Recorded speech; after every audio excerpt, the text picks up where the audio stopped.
Ben de yardım edeyim Kıymet anne. Ay, ben bakayım. Feyyaz tamam. Hadi ben de çocukların yanındayım. Nasıl geçti?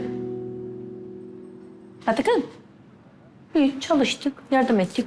Vallahi her işte koşturuyor. Feyyaz gidince ne yapacaksınız hiç bilmiyorum. Nasıl? Söylemedi mi? Ne ya? Biz iş bulduk Feyyaz'a, müdürlük. Başka yerde. Burada başka bir müdürlük var mı? Yok da. O zaman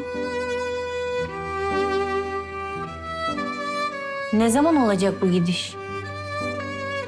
yani düğünle birlikte gideriz diye düşünüyoruz. Ama aramızda kalsın olur mu Füsun? Ya Feyyaz kendi söylemek ister belki, öyle daha uygun olur.